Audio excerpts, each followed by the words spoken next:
esperava que fosse bem mais difícil de você gravar as coisas, mas eles explicam tão bem, né? Eu gostei, eu tô achando, não estou achando tão difícil como pareceria, né? Porque diz que o capítulo 1 é o pior. Não, né? não é. Não? Vai ficando difícil quando chega nas origens, nos fluidos, aí nós vamos precisar uma colaboração maior de todo mundo, né? Uma troca maior. Agora nós vamos caminhar bem, eu acredito. Eu creio que a gente não vai ter problema, mas está ficando claro? Então, o que é revelar é tornar algo que era desconhecido, uma informação, mas tem que ser embasado em verdade, senão não é revelação, né? Se for um fato que puder ser desmentido, não é considerado revelação. Kardec compara que o professor é um revelador, porque passa aos seus alunos algo que os alunos não sabem, mas é um revelador de segunda ordem. Porque o professor compartilha algo que ele aprendeu. E a revelação é feita pelos homens de gênio que criam, que descobriram aquilo, tá? Aquele fato, aquela verdade. Então, é essa a diferença que ele faz. Muito bem, pode gravar, Sandrinha, a gente vai continuar.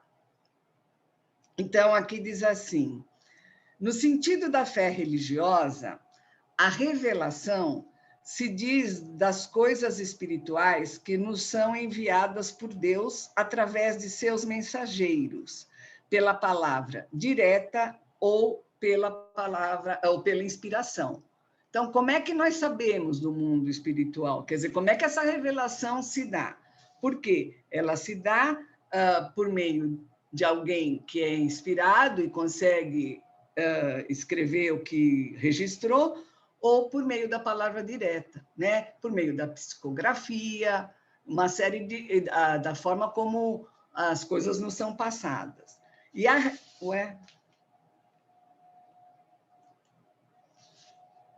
voltei. E a revelação, ela é sempre feita a homens designados como profetas ou messias, quer dizer, de novo, não é qualquer pessoa que se torna um revelador, né? A gente falou no primeiro dia que existia uma publicação chamada Gênese, atribuída a Moisés, né? E que aquilo era considerado uma verdade, era a única coisa que eles tinham como verdade. Então, as pessoas se dividiam, se acreditavam no que estava lá ou não, ok? E aí aqui diz assim, ó, a revelação é sempre feita a homens designados como profetas ou messias, considerados sob este ponto de vista, sendo esta revelação de Deus. Ótimo, obrigada. Ela deve ser apertou o zoom aqui? Obrigada, Hilda. Nossa Senhora. Não. Conseguiu, dona Vilma, conseguiu voltar? Está nos ouvindo, dona Vilma? Está ouvindo? Tá bom. Então, vamos lá. O que a gente está discutindo aqui, se a revelação, que é de ordem divina, ela deve ser aceita sem contestação. Sim. Ah, meu Deus! Não, a revelação. Desculpa. Senhor, não é possível. Não é possível. Tem que ter a carinha da Alice. Cara da Alice. É só a cara. Ela faz e ela puxa. Pessoal, ela é muito parecida com você, Alice. Viu que a Maria Francisco parece muito com você? E ela tá viajando com a Frozen dela aqui, ó. Sei. Ela é tão linda como a Alice. Pronto. Gente, aquele senhor, aquele Deus, sei lá, foi para a Clarinha, viu? Tipo, Você nem deu todo. E a pasta nessa. Ô, Jesus. Bom, então vamos lá. o que se diz? Que se a gente entende que a revelação é trazida pelas pessoas que são enviados de Deus, a gente aceita passivamente sem contestar, sem discussão. Mas o livro nos chama a atenção para a existência dos falsos profetas. Vocês se lembram quando nós estudamos o céu e o inferno? Que chamou muito a nossa atenção para os médios ficarem atentos para verificar a veracidade das mensagens que recebe, a autenticidade, porque às vezes existem entidades, espíritos assim, menos esclarecidos, zombeteiros, que querem até ludibriar no sentido de enganar a gente com alguma informação. Então, olha esse cuidado, atenção aos falsos profetas, né?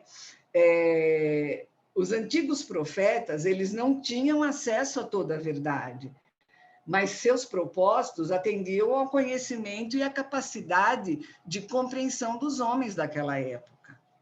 Então, eles não conheciam tudo, mas o que eles conheciam estava adequado ao nível de compreensão das pessoas. E, ao longo dos séculos, a coisa foi mudando e muitos homens começaram a abusar dos seus conhecimentos. Então, vocês podem perceber que o próprio ser humano acaba prejudicando a si próprio nas ações que desenvolve, né? Quer dizer, a coisa vem de um jeito e o ser humano dá aquele toque dele. Então, diz assim, ó, ao longo dos séculos, muitos homens abusaram de seus conhecimentos e influência para iludir pessoas mais incultas. Olha que judiação. Isso a gente vê acontecer até hoje, gente. Pessoas que às vezes não têm tanto conhecimento, pessoas que são iludidas, que vão na boa fé, pessoas que pagam para obter alguma orientação vinda do alto, coisa que a gente sabe que não tem que existir, não deve ser exercitada dessa maneira. Então, olha, quer dizer, com a influência que algumas pessoas tinham, elas começaram a ludibriar, né, a enganar.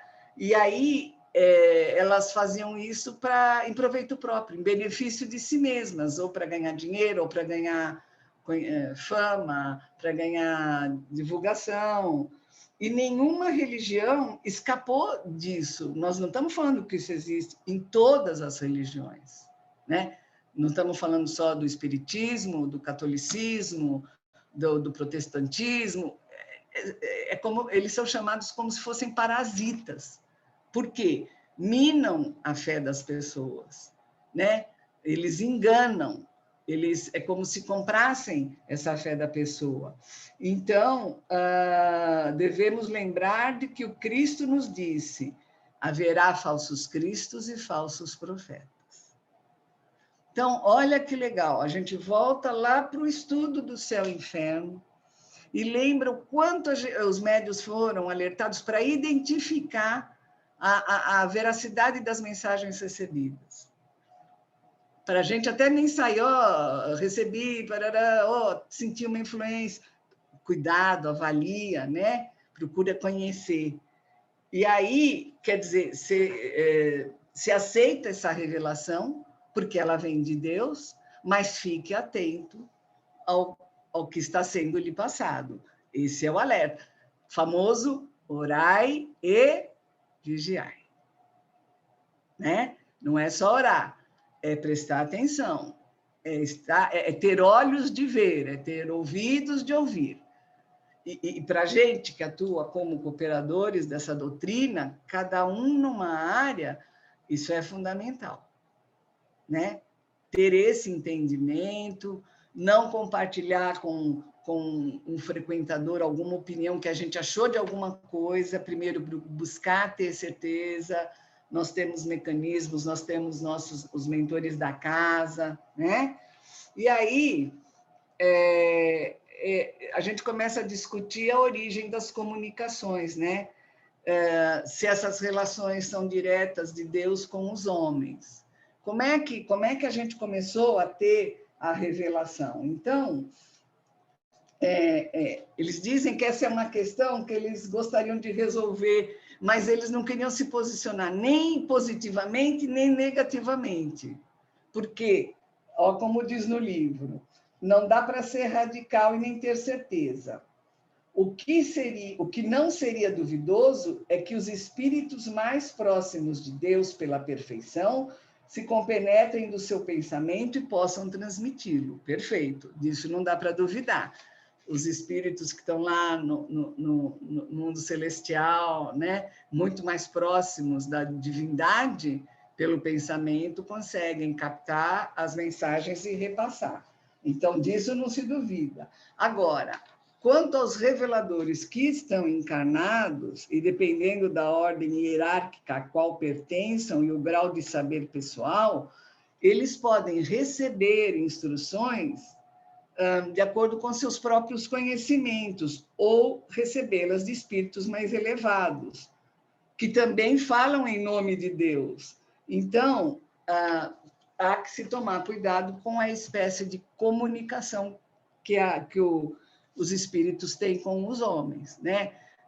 A gente sabe que o grupo de orações recomenda determinadas leituras de determinados autores, para que a gente tenha o cuidado de talvez não ler alguma obra que não trate a doutrina espírita com o grau de entendimento que o grupo possui. Então, que obras nos são sempre recomendadas? Kardec, todas, né? Emmanuel, Chico, André Luiz, a Hermance. Então, nós temos... agora, existe uma quantidade muito grande de obras espíritas, né? E aí a gente tem que saber fazer também a triagem do que vai ler, ver quem é o autor. Não sei se vocês se lembram muito de uma polêmica que teve de antigamente, uma médium que ela recebia mensagens. Os livros são maravilhosos, eu acho que eu li quase todos dela, mas que depois parece que o espírito deixou de comunicar-se porque passou-se a ter uma finalidade muito comercial sobre as obras. Então, a gente tem que estar sempre procurando verificar aí a essência do que acontece para a gente, né? A gente sabe que os espíritos recebem a palavra de Deus. O próprio João diz: não acrediteis em todos os espíritos, vede antes se eles são de Deus.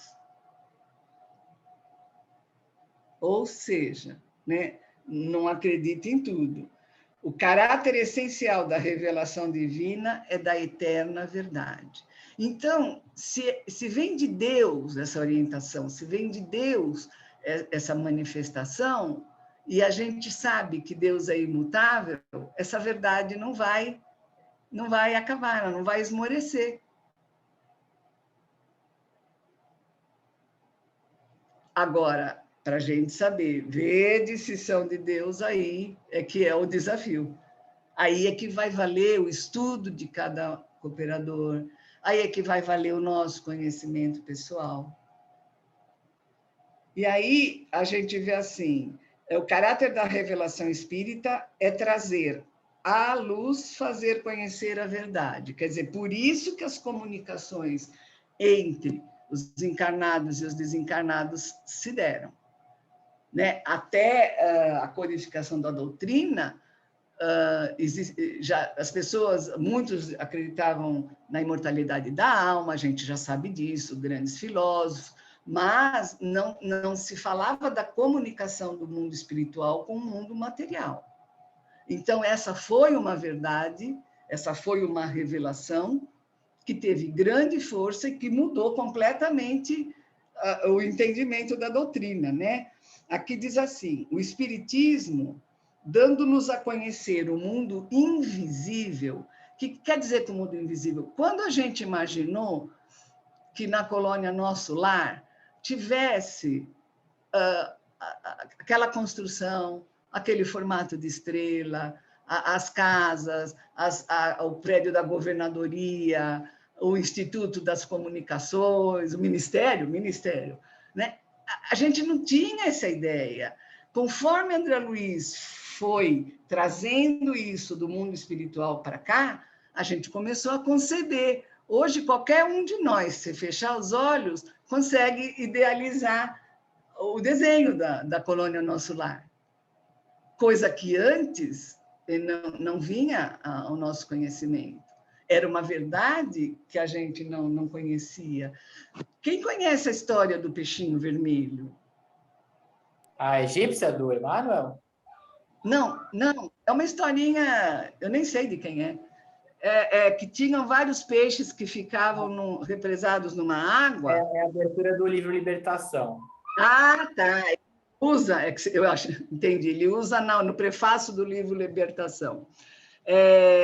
Vou falar mais ou menos por cima, mas os peixes ficavam ali numa água parada, os peixes jovens, os peixes adultos, os peixes mais velhos. E tinha um peixinho vermelho, que ele achava que além daquele lugar que eles ficavam represados, existia uma vida diferente.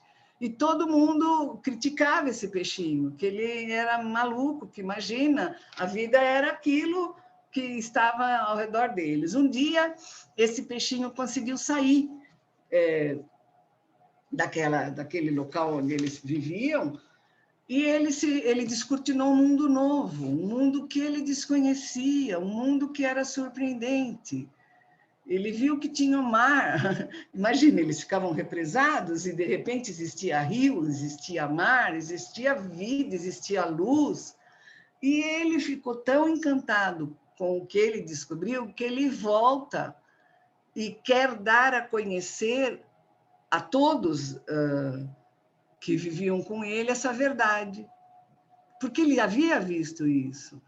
E aí, quando ele chega, que ele consegue retornar na comunidade dos peixes que ele vivia, ele fala, gente, existe um mundo lindo, cheio de luz, existe oceano, existe mares, água, parece que não tem fim, e todo mundo falava, você está delirando, você está louco. E ele chamou todo mundo para conhecer esse mundo novo.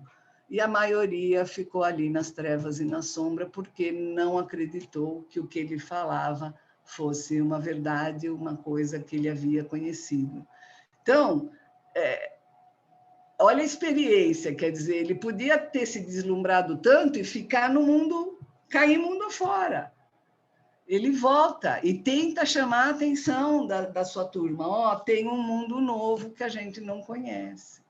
É como o mundo espiritual, a gente não conhecia. E conforme ele foi nos sendo trazido, a revelação desse mundo, as várias colônias, como elas se compõem, a gente foi tendo a visão. Perguntaram para a dona Laura, mãe do Lísias, se os lares lá em cima, no mundo espiritual, eram correspondentes aos nossos lares aqui na Terra. E ela diz que muito ao contrário, que há muito tempo os nossos lares da Terra tentam se parecer com os lares lá do alto. Quer dizer, nós ainda temos que caminhar, nós ainda temos, né? Porque eu pergunto, o nosso lar, a vida aqui, na casa de cada família, se parece com a vida terrena? Ao contrário, lá na Terra vocês tentam buscar semelhança com o que a gente tem, né?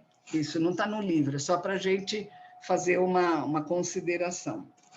Então, vamos lá, o Espiritismo, dando-nos a conhecer o mundo invisível que nos cerca e no meio do qual vivíamos sem sequer suspeitar que ele existia, assim como as leis que o regiam, suas relações com o mundo, a natureza, o estado dos seres que o habitam, o destino do homem depois da morte, é uma verdadeira revelação na acepção científica da palavra.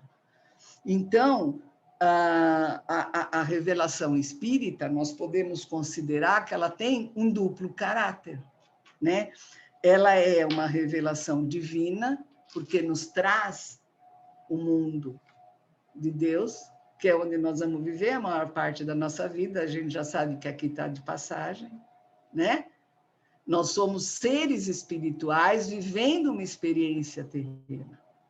Muito ao contrário do que às vezes a gente pensa, né? Que a gente é um ser terreno vivendo uma experiência espiritual. Nada disso. Nossa maior parte de vida vai, com certeza, estará lá em cima.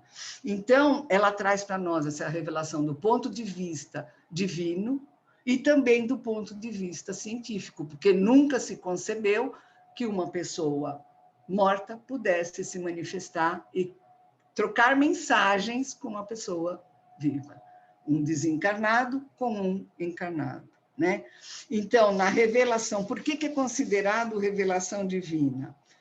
Porque o aparecimento dessa revelação foi providencial, ele não foi resultante da iniciativa de alguém, nem de um desígnio premeditado. Os pontos fundamentais da nossa doutrina, eles provêm do ensino que deram os espíritos encarregados por Deus de esclarecer os homens acerca das coisas que esses homens ignoravam, que não podiam aprender por si mesmos. E por que também é considerada uma revelação científica? Por não ser esse ensino privilegiado de indivíduo algum. Ele é ministrado a todos do mesmo modo. Então, a nossa doutrina, ela não foi ditada completa e nem imposta a crença cega, gente. Lembra, o que nos diferencia é que a gente tem a possibilidade de exercitar a nossa fé raciocinada. Nada nos é imposto. Se a gente entender que é algo que diz nossa doutrina, ninguém está ali impondo para a gente. Nós é que vamos pensar e ver o que é que se aplica à nossa vida. E aí, o que é que eles têm com isso? Esses espíritos põem sob os nossos olhos as instruções que a gente vai estudar, comentar, comparar, a fim de tirar as nossas próprias conclusões. Nós vamos concluir se aquilo é daquela forma ou não. Então, não existe imposição. E aí, o que caracteriza a revelação espírita é que a sua origem é divina. A iniciativa é dos espíritos. Tenho a impressão que a Áurea falou isso logo no início, quando a gente discutiu se a doutrina era uma revelação, eu acho que a Áurea citou isso. Ela é a iniciativa dos espíritos e sua elaboração, quer dizer, é fruto do trabalho do homem. Não foi algo construído pelo homem, foi elaborado no sentido de colher, de reunir, de analisar, de investigar e de observar tudo que ele recebia, ele, Kardec, no caso. Né? E aí, tá dando, gente, para pegar? Tranquilo, Marisa. Tá? Então, vamos lá. E aí, o que a gente pode deduzir? Que a doutrina espírita, ela se completa com a ciência. Uma completa a outra. E hoje a gente vê, eu fico tão contente quando o pessoal manda vídeo dizendo a ciência, acompanhando o espiritismo, você vê uma entrevista de um grande médico dizendo que a pessoa que tem fé se supera melhor uma doença, que eles fizeram uma experiência com de qualquer religião, né? Mas você vê os médicos buscando a força da fé na cura também. Você vê a física quântica acompanhando as coisas que a nossa doutrina já diz. Eu me lembro de algumas vezes que eu participei da assistência especializada como cooperadora, não recebendo o que eu acho um presente, receber uma assistência especializada, mas quando quem narrava definia para a gente os equipamentos médicos hospitalares que tinha no além, a gente ficava boquiaberto, né? A maca de vidro, né? Os fios, os tubinhos, quer dizer, o avanço que tem e que a gente ainda vai receber na Terra no tempo certo, né? Então, outro dia alguém falou, nós já estamos no mundo de revelação. Eu falei, a gente está a caminho. E vai depender da evolução nossa, de cada um, chegar nesse mundo. Ainda não estamos, porque o mundo da regeneração não estaria tendo essa coisa triste e densa que a gente está vivenciando, né? Então, a evolução de cada um. Mas vamos ver, aqui diz assim, ó, o Espiritismo procede da mesma forma que as ciências, aplicando o método experimental. Gente, não foi à toa que Kardec foi escolhido para ser o codificador da doutrina. Ele era um pesquisador, ele era um cientista. Então, não é que ele recebeu uma mensagem do Espírito e pôs lá como uma... Ele foi observar, não é que falaram, olha, tem um fenômeno que acontece assim, as meninas, as irmãs Fox ouvem batida, e ele acreditou. Ele foi lá na reunião, ele viu que a mesa girava, ele viu... Então, é fruto de observação, é fruto de pesquisa, é fruto de comprovação, de experimentação, né? Fatos novos se apresentam que não podem ser explicados pelas leis conhecidas. A doutrina não estabeleceu nenhuma teoria pré-concebida. Ela não apresentou como hipótese a existência e a intervenção do espírito, nem o perispírito, nem a reencarnação, nem qualquer dos princípios da doutrina. Ela concluiu pela existência dos espíritos. É essa a essência, né? Somos imortais, somos espíritos, portanto, somos imortais. Lembrando que Allan Kardec era cético, né? Ele entrou Sim. nessa para comprovar a fraude. Fraude, exatamente. E no fim se surpreendeu, porque não havia fraude. Tudo que ele pesquisou foi comprovado como uma grande verdade, né? Então, assim como a ciência propriamente dita, ela tem por objetivo estudar as leis do princípio material, a doutrina espírita tem por objetivo estudar as leis do princípio espiritual. Matéria e espírito, um complementando o outro, né? Muito bem. Vimos 16 itens de forma sintetizada, todos no livro aqui explicadinhos, né? Vimos, a gente conhecia alguma coisa do mundo sideral? Não. Aí veio a astronomia e ensinou para a gente. A gente conhecia alguma coisa do corpo, do nosso organismo? Não. Aí veio a biologia e explicou para a gente. A gente conhecia outras questões? Não. Dos números? Não, veio a matemática. Então, a contribuição é imensa, tanto das ciências, né, nesse mundo. E depois nós vamos ver mais para frente que isso só evoluiu neste último século. É uma conquista recente ainda. E por isso que eu acho que a ciência vai cada vez mais caminhar pertinho da nossa doutrina, né? Pertinho da nossa doutrina.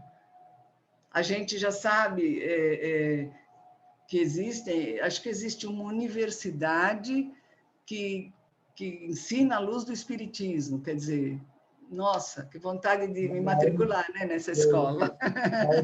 Do doutor, qual é o nome dele? Sérgio Felipe, né? Oi, não ouvi. O que foi que ele... Uniespírita, do doutor Sérgio Felipe, né? Felipe, isso. E ele é um médico e ele é professor de medicina.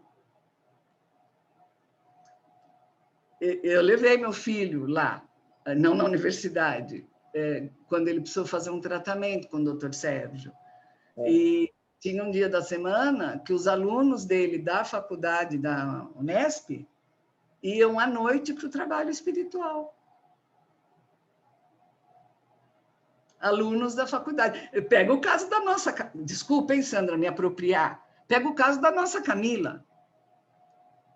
Eu já pedi licença para a mãe, ela é nossa também. Assim como é Clarinha, assim como é Alice, assim como é Manu. Mas pega uma pessoa com conhecimento da doutrina espírita, formada em medicina e disposta a ajudar o outro. Que essa criatura não vai fazer no mundo. Hã? Com certeza. Com certeza, né? E a gente diria até mais, sabe, Marisa, quando a gente lê o livro A Gênese, quando a gente lê esses livros tanto do Chico quanto do Kardec, quando a gente vê o Dr. Sérgio Felipe, aquela energia extra, ou a Anete Guimarães, aquela energia extra que a pessoa precisa para trazer uma coisa realmente superior, a espiritualidade dá. Então, vai colocando ele num nível diferenciado dos outros profissionais da mesma área. Porque os outros estão só na matéria, ele está matéria e espírito. Então, assim, eles vão começando a chamar a atenção com o tempo. Por isso que a gente tem que se afligir quando? É na hora certa, porque na hora que Deus quiser, ele vai lá e bota uma motivação, essa uma inspiração maior. A pessoa vai ser que nem o Chico, vai dormir 2 horas por dia e, ó, vai deixar coisa para a gente até não dá mais. A Marlene Nobre foi assim, né? É isso aí. Gente, alguém levantou a mãozinha. A Ivanique quer falar? Não. Quem que levantou a mãozinha aqui? É Gilda? Ah, desculpa. Fala, Gilda. Não. Eu fiquei preocupada pelo que eu comentei, e aí eu achei aqui no celular Marcos Guarnieri falando da vida alheia, episódio 1, Eduardo. Ah, eu sei, ele começou uma série que fala, vamos falar da vida alheia, mas falar bem da vida alheia. Ah, já sei. Mas é isso aí. Vou rever. Não foi o primeiro episódio. Não foi Boa Nova. O primeiro episódio. Não foi Boa Nova. Uma iniciativa pessoal dele. Exatamente. Isso, ok. Aí eu estava vendo aqui, isso aconteceu há 11 meses atrás. Agora eu estou pensando, como é que isso veio aparecer no meu celular agora? Nem sempre é uma coisa que eu não entendo. Como eu vou responder para você, Gilda. Há mais mistérios entre o céu e a terra do que supõe nossa vã filosofia. Boa tarde, Fran. Não tinha visto você, linda. É isso aí. Não tem explicação. Você tinha que ver isso hoje até para reforçar o estudo, né? Criança. Desculpem, viu? Só agora me livrei de lá. Não, tudo bem. O que a gente não falou que para vocês foi importante? Tenho, assim, referências de livros para quem quiser aprofundar, livros que foram, né? Primeiro, da codificação, tudo que está na Gênesis pode ir buscar em Livro dos Espíritos, em Céu e Inferno, no Evangelho segundo o Espiritismo, que vocês vão ter milhares de comprovações disso que ele consolida aqui.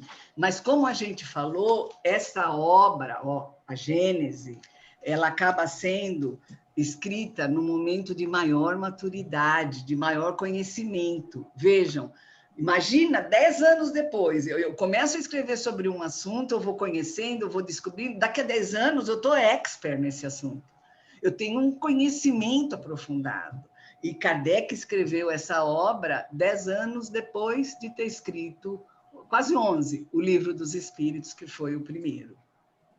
Então, ele estava num momento muito mais maduro. Então, ele traz as coisas aqui de um ponto de vista bastante expressivo. Então, as obras da codificação, o livro A Caminho da Luz, que é de Emmanuel e de Chico, o Consolador, que também é de Emmanuel e de Chico, o Exilados da Capela, que é um livro que sempre a gente comenta, mas seria muito legal se um dia nós todos pudéssemos ler. Eu creio que muitos já leram.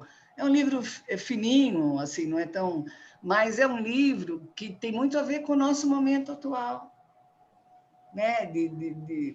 Desse exílio, de você ser encaminhado para um outro planeta, de talvez quem não aproveitar a oportunidade de transformação ter que permanecer no planeta Terra, vamos supor, que vai ser um mundo mais primitivo que o mundo de regeneração. Então, a gente tem o vídeo que a Dada mandou para todo mundo, também ajuda. Vocês têm o André Luiz, Evolução em 2 Mundos, mas aí, assim, é para a gente aprofundar. Pegou esses 16 itens e vamos aprender. E aí a gente vai encontrar, né? Quem gosta de vídeo na internet, o Arthur Valadares é aquele moço, uma gracinha, gente. Fala super bem. Você fala, oh, meu Deus, que coisinha. É jovem demais, eu imagino também. Filho do Haroldo, né? Parece que é um filho. Parece o filho do Haroldo. O Haroldinho. O Arthur Valadares também tem um lindo conhecimento e ele tem uma palestra chamada A Gênese, Ciência e Revelação. Então, muito legal para a gente conhecer também e ajudando a desmistificar algumas coisas, né? Não, veja bem, a semana que vem nós vamos caminhar mais uma etapa do item 17 até o item, vamos pegar aí o 31, 32. Então, nós vamos gradativamente, não precisa estudar tudo, pode rever os 16 itens que a gente viu hoje. Lembrando, a gente fez uma síntese. Tem gente ainda com a mão erguida. Quem quer falar? Eu não sou expert em achar a pessoa que está erguendo a mão aqui. Tem uma mãozinha aqui no meu computador. Não uma mão de verdade, uma mãozinha, um ícone de mão. Quem quiser falar, pode abrir o microfone e falar. Então, gente, é assim que a gente vai tentar seguir. Mas é muito importante, depois eu também ouvi vocês nos outros encontros, neste mesmo, eu não sei como a gente está de tempo, Sandra, se a gente deveria ter chamado a atenção de algo que para vocês foi importante e que não falamos. Menos de 1 minuto. Um beijo, eu amo vocês. Obrigada por estarem aqui, que a gente tenha uma semana de luz, de paz, e que, com feriado, sem feriado,